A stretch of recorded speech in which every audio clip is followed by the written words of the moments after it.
Hi guys, so how valid is the NHS certificate if you travel abroad? Well, I want to thank Damfoolcat, one of my patrons, for sharing this story with me. He flew into Oslo, the capital of Norway. He and his family were fully vaccinated in the UK.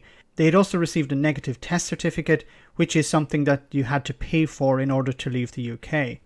But a bit like the Dutch sandwich problem, at the beginning of this year, Damfoolcat and his family encountered a serious problem at the Norwegian border. The NHS certification for the vaccine was not valid. Why is that? So on the 24th of June this year, Norway connected to the EU's digital COVID certificate gateway, the EU DCC. Now this allows the electronic checking of QR codes, for example.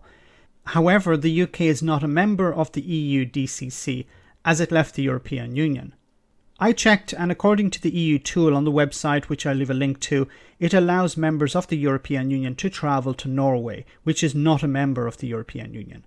If Norway was to accept UK vaccination certificates, it would have to implement some manual process or integrate into the UK system, which is not going to happen. So has the UK carried out any consultation with the European Union in order for the NHS certificates to be accepted? It seems not to be the case. Apparently, UK vaccination certificates cannot be electronically verified outside the United Kingdom. So the family had to get tested again and were forced to quarantine as a precaution before entering the country.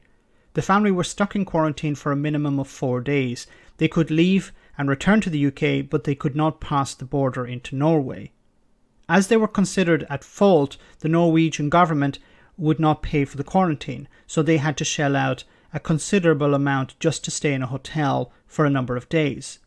The quarantine hotel cost £40 a day for an adult and about £20 a day for children between the age of 10 and 18. Children under the age of 10 were free of charge. So far it has cost him about £500 and flights have to be rebooked. Damfoolcat also described the story of a woman who was travelling with a child but who had no means to cover the cost of the hotel where she would have to quarantine. The problem both he and others were facing was that they had followed the UK government guidance correctly but were still shafted. He also described scenes of Norwegians being waved through because the country has an agreement with the European Union in regards to the vaccination certificate, which we talked about before. It seems impossible for the Norwegian border control to verify the UK vaccination certificate because there isn't a means to do so. While Brexiteers were cheering the end of any cooperation with Europe, it means a real headache for those travelling abroad, especially during the pandemic. According to the British government's website, it states that you can use the NHS COVID pass when travelling abroad. But in the experience of my patron, it's clearly not the case.